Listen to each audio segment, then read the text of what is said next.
सत साहिब सतगुरुदेव की जय।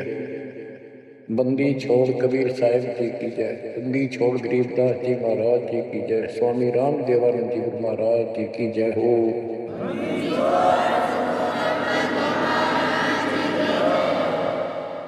सर्व संतों की जय, सर्व भक्तों की जय, धर्म पुरुषों की जय। श्री काशी धाम की जय, श्री सुलानी धाम की जय, श्री क्रोथा धाम की जय, श्री बरवाड़ा धाम की जय। सत साहिब परम पिता परमात्मा कबीर जी की सीम कृपा से बच्चों आपको सूक्ष्म वेद का ज्ञान प्राप्त है। आप सूक्ष्म वेद बांच रहे हो, सूक्ष्म वेद सुन रहे हो, पढ़ रहे हो। रग यदु है श्याम अथर्व चारों वेद चतुर्भंगी रे। सूक्ष्म वेद बांच साहेब का सोहन सासत संगी।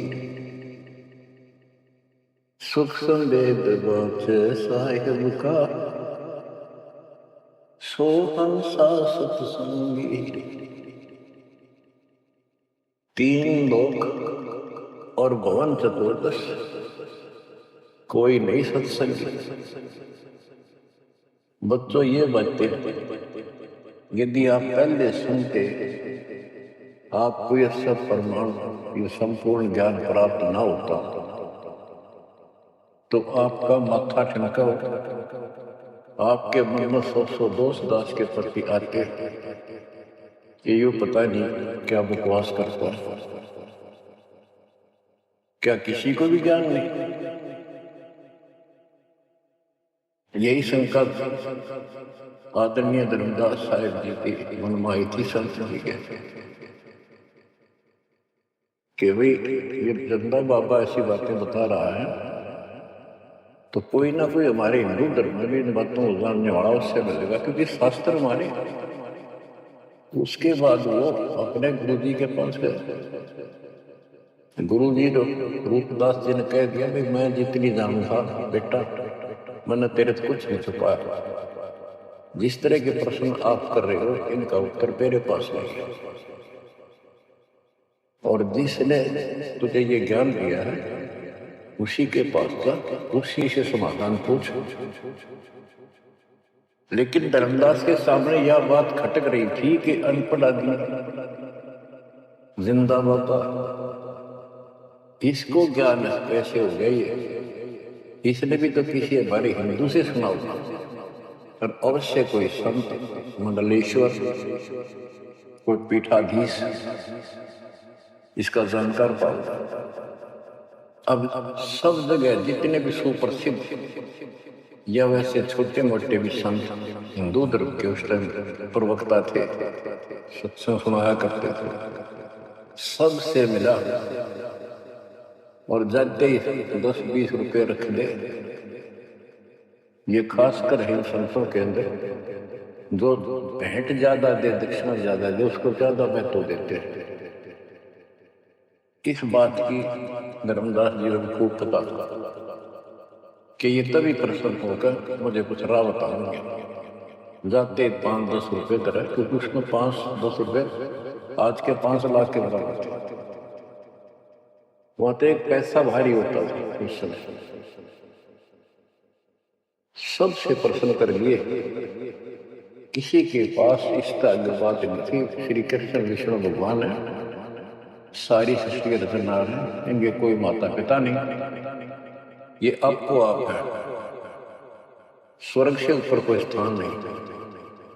आखिर में हार के थक के और कति पूरी तरह रोए कि अब के बने। परमात्मा फिर भी उसको जब वो धक्के खा के आ रहा था, एक अन्य हिंदू साधु के रूप में एक पेड़ के नीचे बैठ गया नदी के किनारे। 5-7 भगत और बैठे थे उसके पास। जिज्ञासु वैसे ही बाबा भी चलता फिरता था। धर्मदास जी की रास्ता उसके साथ से था, उसने सोचा चल लग गया। आगे चल विशेष मंडलेश्वरों के पास घूमे और साधु का रूप दाता ने बुला रखे। फिर मालिक की प्रेरणा अपने बच्चे को लेना था सर। उसी समय प्रेरणा हुई कि काफी देर से चल रहा हूँ, विश्राम भी करना है, यही कर लेता हूँ और इसकी तलाशी भी ले लेता हूँ। वहां बैठ गया जाके और बैठे थे, इतना तो बोलना बोली। वो दूसरे उठकर चले गए, जब एकला रह गया परमात्मा बोले धर्मदास खोज लिया तो गया, मुझे बता दे कि मिला होता कितना। आंखें फटी की फटी रह गई, मालिक उसी समय उसी रूप में आ गए। बच्चों इस नरक से निकालने के लिए उस मालिक ने अपने एक बच्चे के लिए कितना कुछ करना था, कितने खड़े करते। वहां से शुरुआत करनी थी अपने कलयुग की भक्ति की। और वो अच्छी आत्मा थे, भगवान के बच्चे थे, पूर्व जन्म के संस्कारी मालिक के थे। जैसे संबंध था, संबंध ने कितनी कुर्बानी दी थी, बेटा काट दिया मालिक के नाम पर। अब उसके लिए खाड़े करे थे परमात्मा, कहाँ कहाँ कैसे बंदी बने कोड़े खाए, उसकी शेर बिस्तर बिछाए। किसी जन्म का ये धर्मदास जी भी ऐसे ही कुर्बान आत्मा था, लेकिन ये ठीक से टिके नहीं क्योंकि ज्ञान संपूर्ण नहीं था। इसलिए मालिक उसके लिए फिर वहां बैठ के जाके धर्मदास जी परमात्मा के चरणों में गिर के अपनी ढीठता, अपने अविश्वास, अज्ञानता का बहुत पश्चाताप किया। हे मालिक, आप सत्य, आपका ज्ञान सत्य, आपका समाधान सत्य। परमात्मा बोले ये प्रेरणा मैंने की थी तेरे। काल का बेटा बहुत लंबा जुगाड़ है, बहुत लंबा षड्यंत्र पाया किसी के पास ये ज्ञान। हे महाराज, ज्ञान के होता गंध भरा, काम करो सारा सड़ रही है। तो बच्चों अब आपको दास बताना चाहता है परमात्मा की महिमा और सूक्ष्म वेद वाला ज्ञान संत गरीबदास जी को प्राप्त हुआ परमेश्वर से।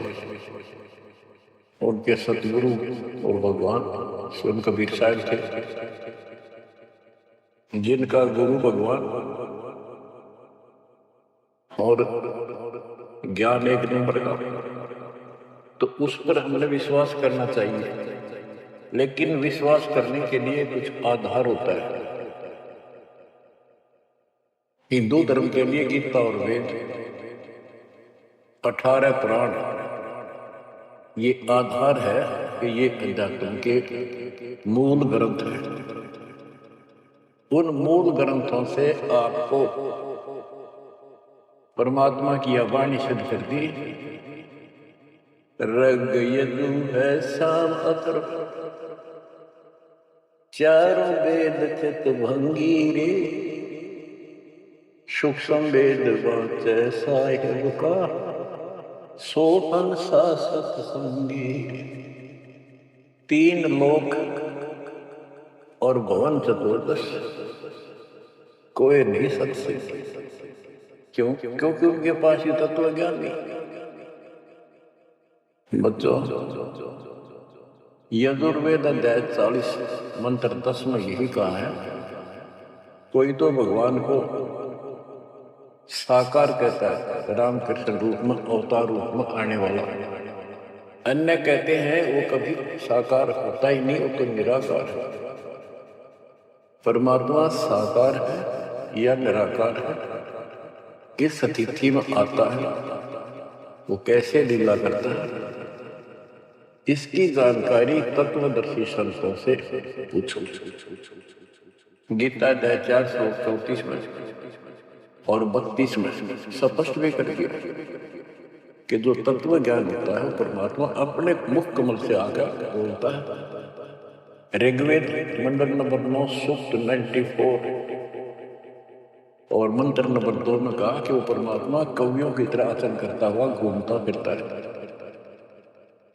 ऋग्वेद मंडल नंबर 9 सूक्त नंबर 95 के मंत्र नंबर 1 परमात्मा भक्ति की प्रेरणा अपने मुख कमल से वाणी बोल के करता है और भक्ति के मूल मंत्रों का गूढ़ रहस्यों का ज्ञान वही बताता है।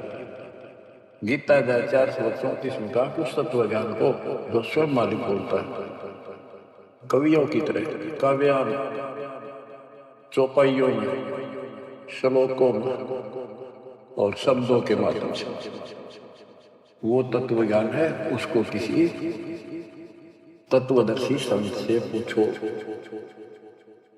बच्चों, ना वेदों में तत्व ज्ञान, गीता वेदों का सारांश है, उसी का छोटा रूप है, तो इनमें ज्ञान नहीं है, वो तत्वदर्शी संत से पूछो। वो तत्वदर्शी संत की पहचान श्रीमद् भगवत गीता अध्याय नंबर 15 श्लोक 1 में बता है कि ऊपर को मूल, ये तो मूल मालिक सारी सृष्टि का रचने वाला समझो संसार रूपी वृक्ष है, जिसकी ऊपर को जड़ है और नीचे को 3 गुण रूपी शाखा है।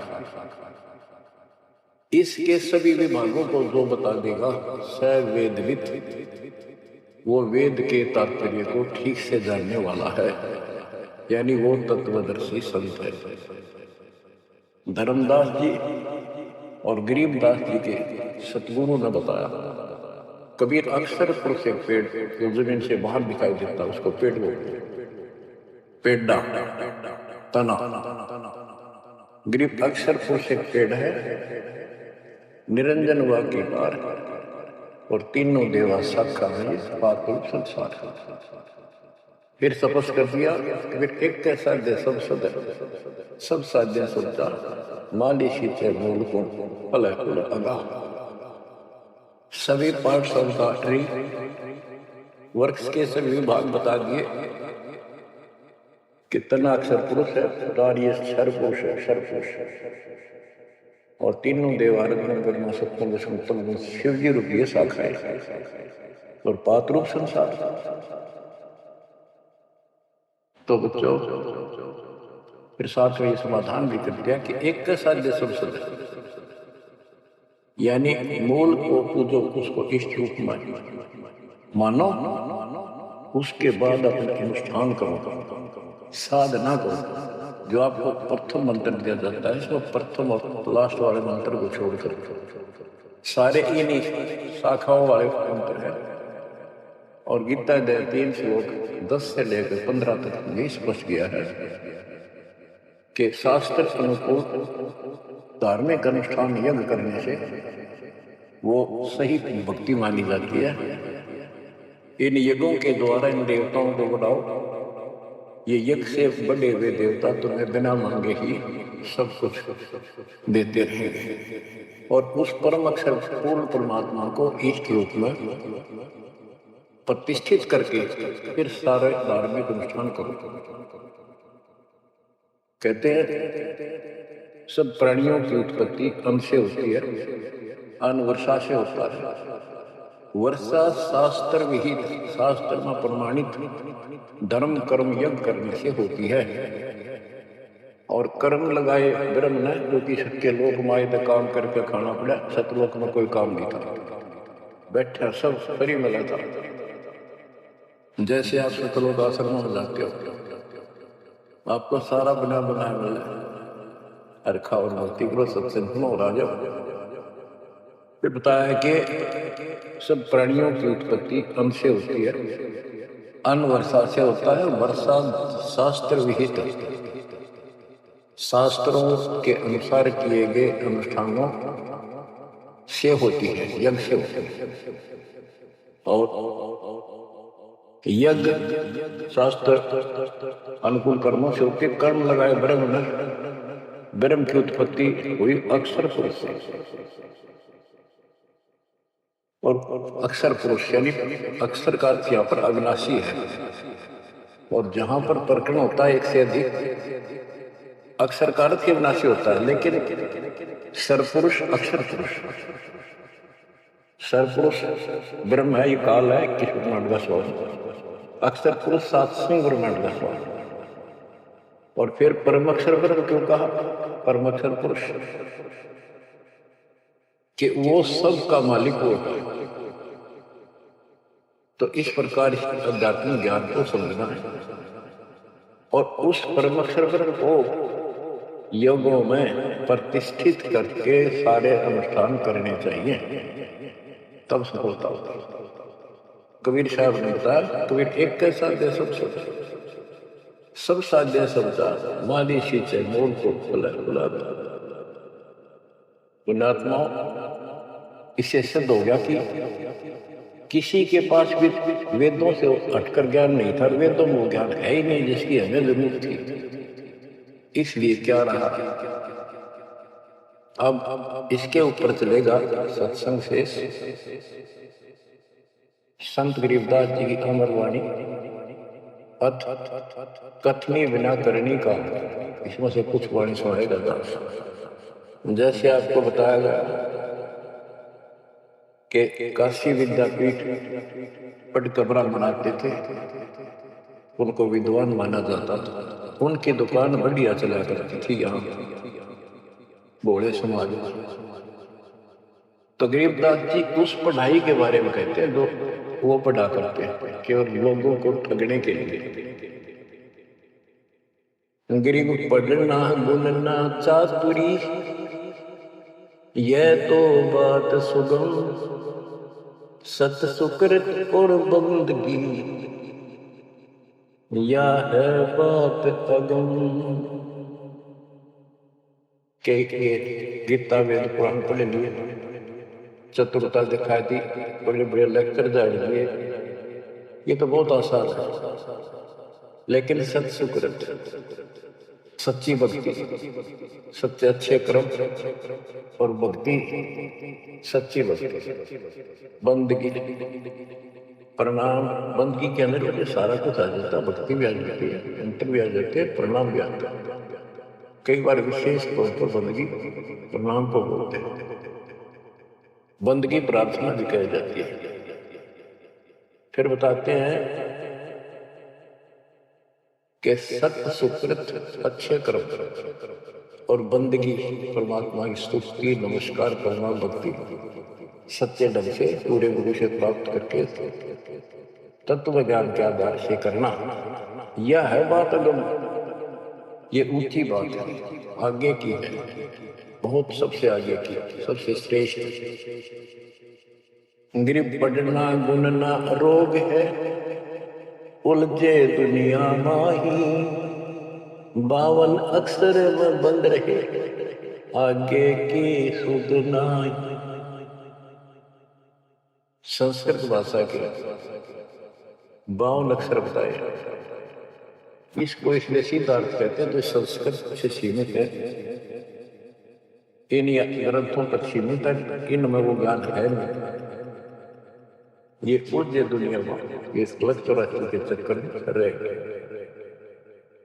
गरीब पढ़े गुणे पावे नहीं, अनपढ़ने से न्यार, अल्पोत्तर शब्द है कैसे पावे पाव।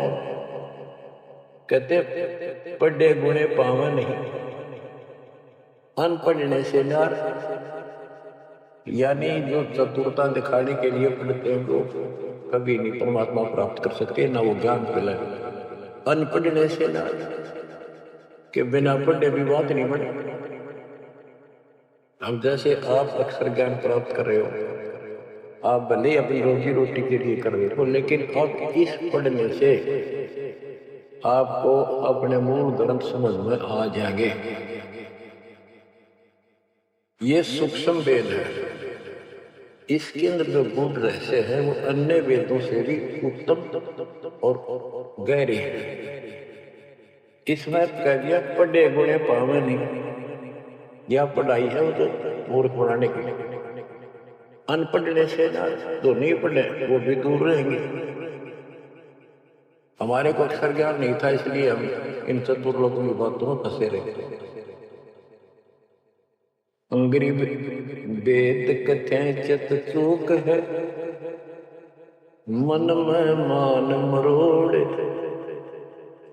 कहने मात्र के तो पंडिता, ये पोतेली के डोर।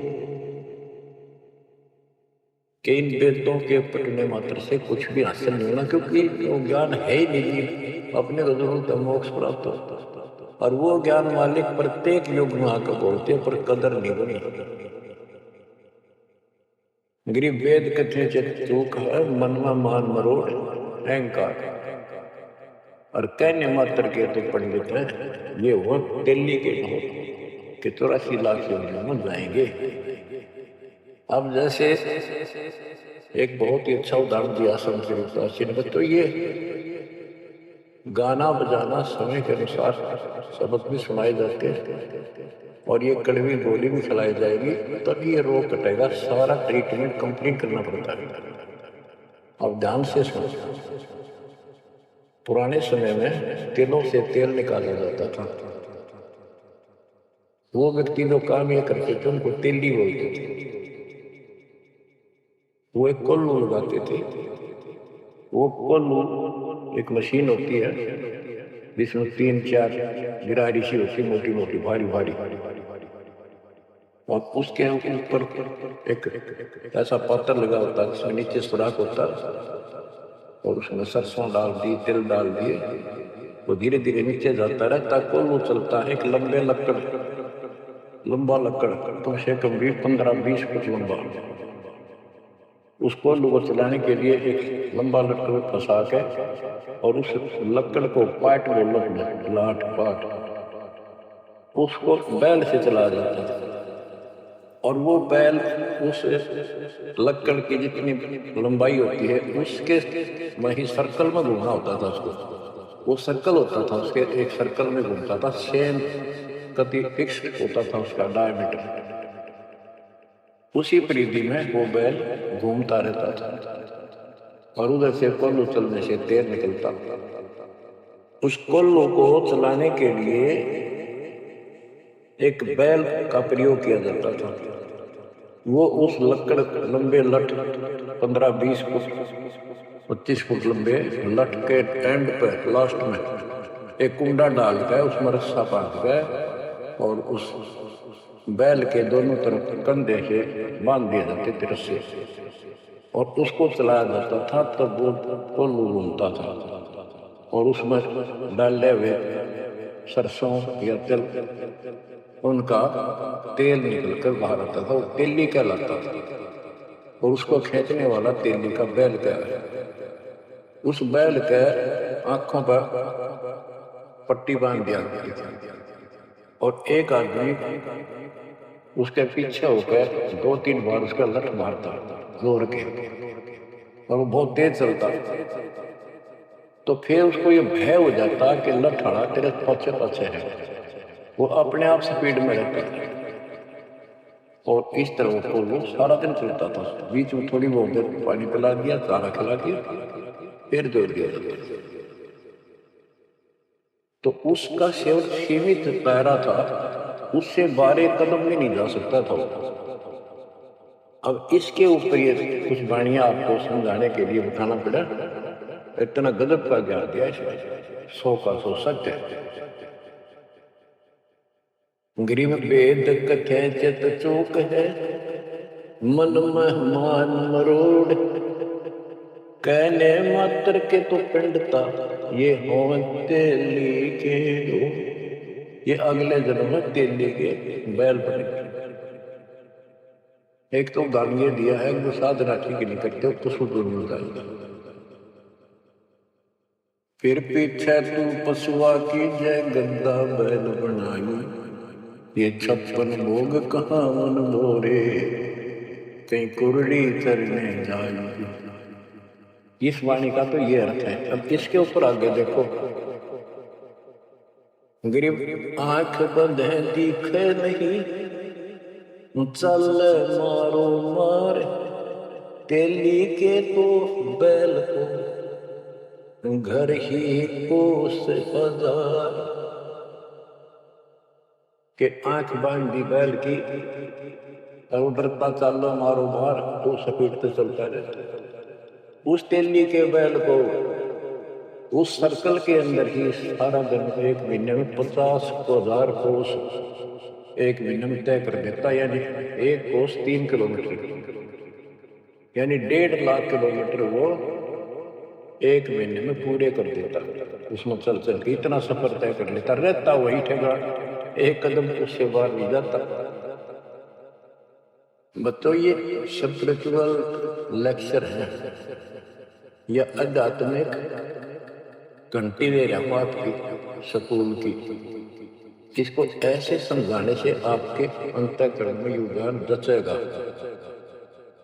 एक क्या होता था पहले, जैसे फसल होती थी गेहूं चने, इनको अलग करने के लिए भूस से एक गाटा जोड़ा जाता था, गाटा, उसके बीच में एक लठ गाड़ का मोटा था, उसका रस्सा बांध के फिर 5, 7, 10 पशु, जिसमें भैंस, गाय, काटड़ा, काटड़ी, ऐसे सिर में बांध दिया जाता था और बीच में लठ गाड़ दिया, उसका चारों तरफ को भूस डाल देते थे, चने या गेहूं, क्योंकि दास ने देखा है हम किसान के गर्दन था, इसलिए 90% बच्चे किसान वालों को पता नहीं, जो शहर में रहते हैं वो मुंह से कैसे निकलता था, जिसकी ये वाणी जिस बारे बोली है।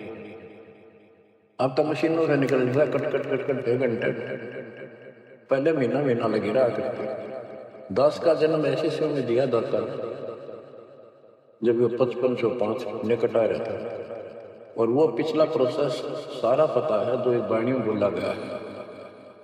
दास को समझने में आसानी रही, आपको समझाने में आसानी रही। तो उसको हम तो गाटा बोला करते, गाटा जोड़ रखे, वो सारे पशु एक लाइन में चलते रहते, चारों तरफ घूमते, जैसे तेली का बैल घुमा करता।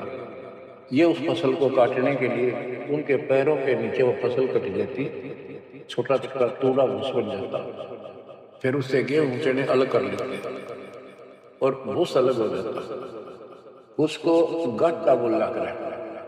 और पलवल साइड इधर फरीदाबाद साइड में उसको धाए बोलते थे, धाए।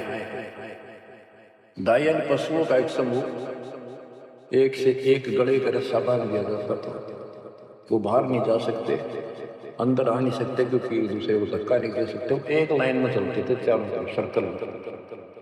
अब इसको इन अज्ञानी गुरुओं के ऊपर सेट किया है गाता संत गरीबदास जी ने इस बारे में। गरीब दाएं जुड़ी अज्ञान की गह घाटा ठोर, एक पेड़ चाले नहीं काट बड़ी बड़ी खो, के जैसे वो पशुओं के द्वारा धाए जोड़कर घुमाई जाती है और वहीं घूम रहे होते, उससे अलग एक कदम नहीं जा सकते। तो जितने भी ये संत हैं, इन्होंने अपने अपने चेले बांध रखे, अपने अज्ञान वाले लटके, गुरु बनकर बैठे और उसको पशु बांध रखे, पशु। वो इस जन्म मरण के चक्कर में यही गाटा गा रहे हैं, यही दाएं चल रही है, एक पेड़ चाले नहीं और कट बड़ी बड़ी खोर मैंने बड़े बड़े कदम रखे, तेजी से चलना, पासे डंडे लाते होंगे। तो ये सारे जितने भी चेले हैं, उनके जितने गुरु हैं, उनके जितने शिष्य हैं, उनको तो धाए बताई ये गाटा, और इस जन्म मरण के चक्कर को एक ये सर्कल बताया कि इसी में ये घूम रहे हैं, एक कदम इस बाहर नहीं जा पाए। जाना सतलोक है, जैसे किसी ने सफर करना है तो कदम जितने रखेगा मंजिल की ओर होते ठीक रास्ते पर, और ये वहीं बांध रखे स्वार्थवश जिसने पशुओं को, वो तो उस सर्कल में घूम सके, उस तो बाहर जा ही नहीं सकते। गरीब दाएं जुड़ी अज्ञान की गह घाटा ठोरे एक पेड़ चाले नहीं काट बड़ी बड़ी खोर।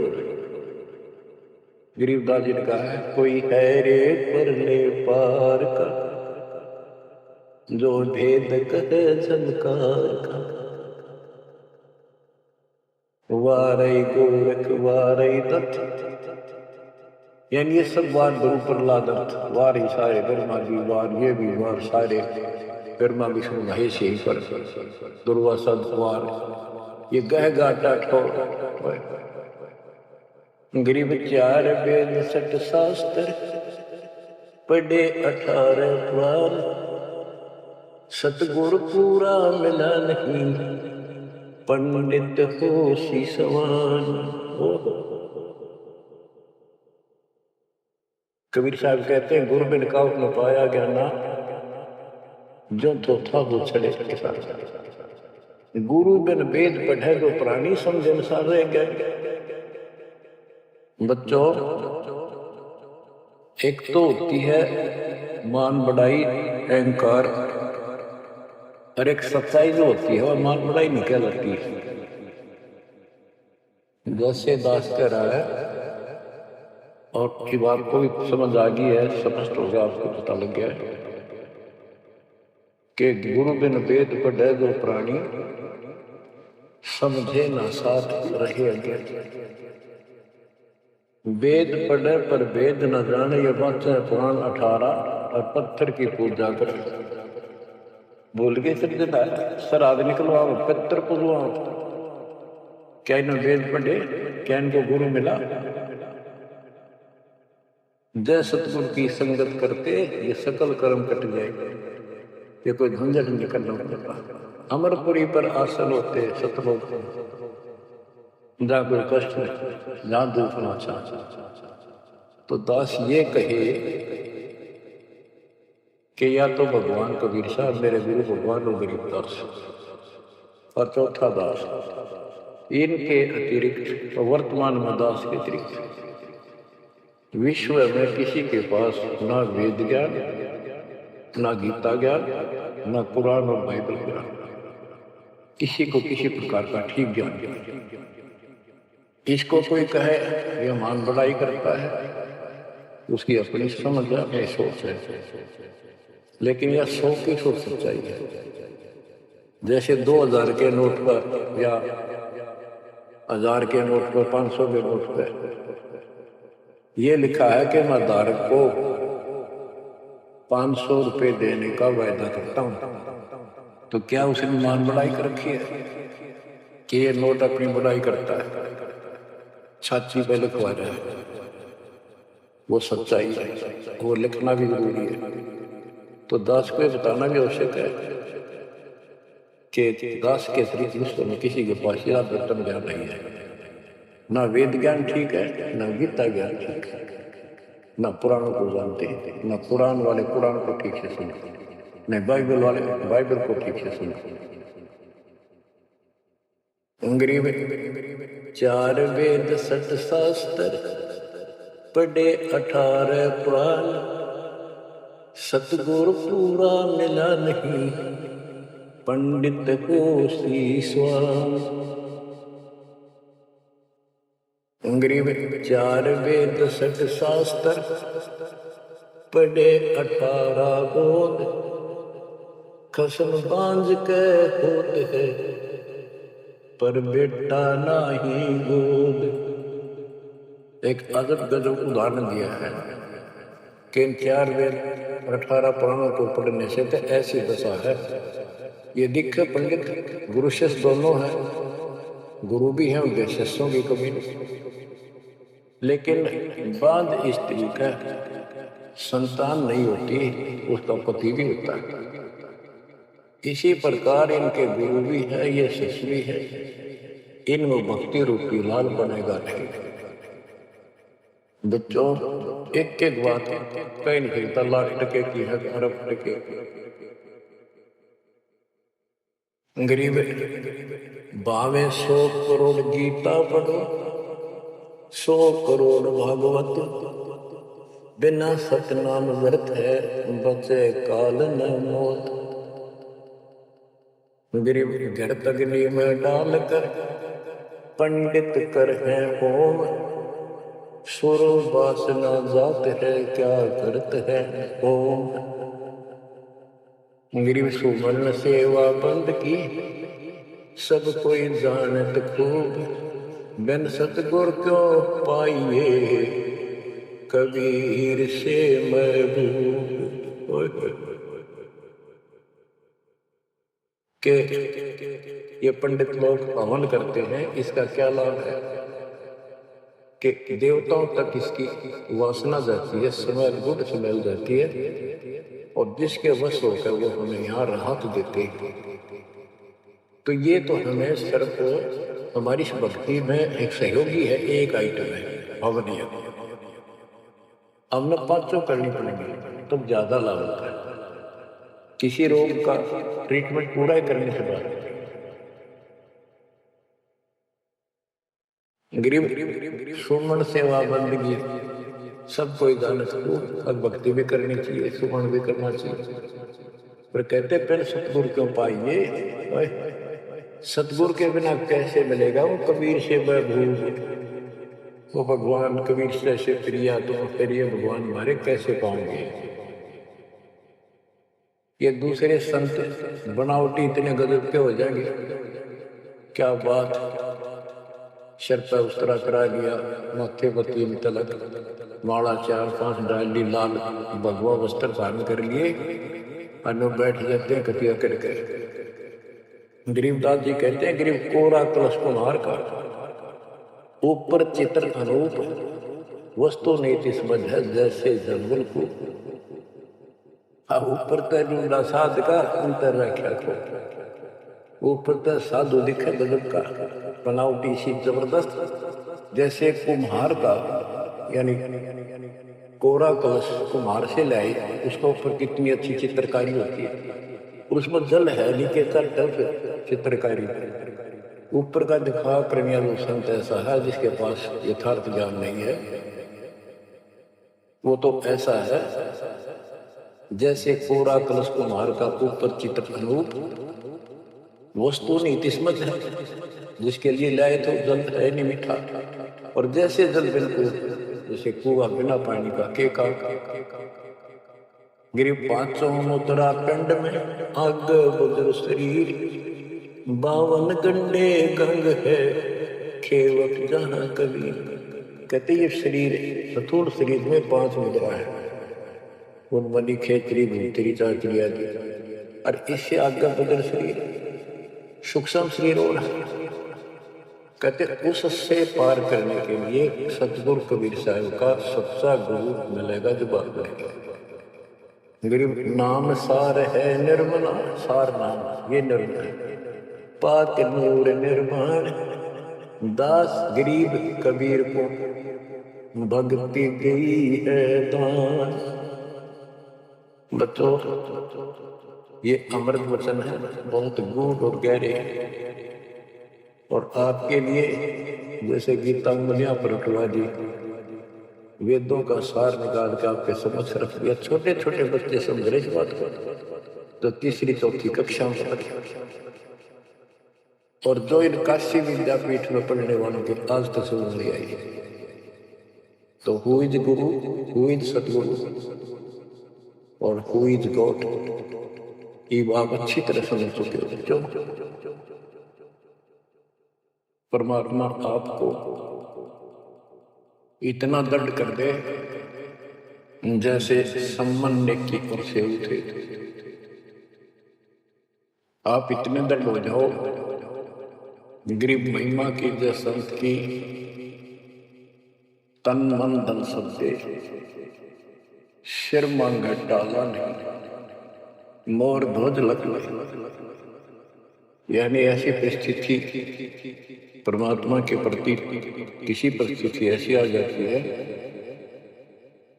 तो मालिक से दूर नहीं हो, कितनी ही कठिन परिस्थितियों से गुजरना पड़े। आज हम थोड़े से कष्ट को देखकर भगवान से दूर होंगे, फिर अगले जन्म में क्या होगा?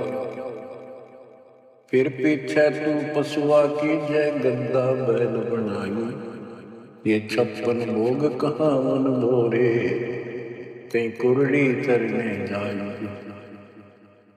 आज कोई ना कोई बहाना काल कर देगा सत्संग से उठने का, आलस कर देगा, कोई काम उड़ा देगा, या वैसे आत्मा किसी पाप के कारण रोगी हो जाती है तो अरुचि बन जाती है सत्संग सुनने में, या सुमन करना, दान की इच्छा समाप्त होती चली जाती है, सेवा में रुचि नहीं रहती।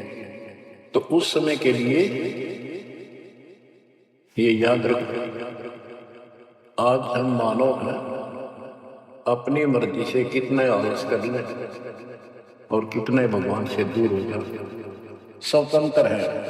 और कल को गधे बन गए, बैल बन गए, नाक में नाथ गल जाएगी, या 2.5 मन का कमर के ऊपर एक थैला होगा, गधे गए, तो आलस तो उसमें भी होगा। मन तो यही है। कई कहते हैं मेरे से नहीं होती सेवा, चलो कोई बात नहीं, सेवा तो करनी चाहिए, सेवा से दूर होना चाहिए। तो मन तो वहां भी दुखी करेगा, गधा अपने पास से भी सोचेगा कि पटक दो, बोरे घेर दो, डाल दो। एक आदमी पर गधा ऐसा भी कर देता है, फिर उस पर ज्यादा भार लादा जाता है और लठ भी पड़ते हैं, फिर वो सीधा चलता है। इसलिए इस मन पापी को आत्मा यही समझा सो डाले, दाता से दूर ना हो। इस संसार में सुख नाम की चीज नहीं है। यदि सुख होगा, या जो नकली सुख भी अगर चाहिए तुम्हें यहाँ का, तो विस्तरता की चरणों में मिलेगा, रहोगे तो मिलेगा। इससे दूर होकर कुछ दिन ये समय आप भक्ति कर चुके हो, सच्ची मर्यादा में रहकर वो आपकी बैटरी से चार्ज होगी, जैसे इन्वर्टर की हो जाती है, और फिर चार्जर हट गया, वो बैटरी फिर भी काम करती रहेगी और ऐसा लगेगा कि बिल्कुल सब कुछ ठीक ठाक है, कोई फर्क नहीं पड़ा, चार्जर भी हटा दिया। जब तक वो संग रह सकती है, एनर्जी है बैटरी में, वो काम पूरा करेगी। जब वो एनर्जी खत्म हो जाएगी, आगे संग्रह हो नहीं रही है, तो एकदम ही वो सब सुविधा बंद हो जाएगी। पंखा भी बंद, बल्ब भी बंद, और भी कार्य कर रहे होंगे, कंप्यूटर भी बंद, फिर बहुत देर हो चुकी होगी। इसलिए इन सब बातों को ध्यान रखो, याद रखो। मुश्किल से था हो गया 7.5 अरब आबादी में से आप ये थोड़ी सी आत्मा परमात्मा की शरण प्राप्त कर पाए हो, तो बच्चों परमात्मा आपको मोक्ष दे, अपने चरणों में रखे, आपकी तरफ बढ़े, कुर्बान हो जाओ, सत्संग सुना करो ढंग से। देख परमात्मा ने कहाँ से कृपा कर रखी है। आँख खोल लो ना, जो फूक निकली और कोई नहीं पूछेगा, धक्के खाते करो, तेरा कुत्ते को देखो। परमात्मा साथ इसलिए होगा कि हमारे और का मन विशद करेगा। इसलिए मालिक पर ज्यादा ध्यान दो, काम करो, काम न करें, उस काम में बरकत भी कर मिलेगी। दाता आपको मोक्ष दे, सदा सुखी रखे, सच्चाई।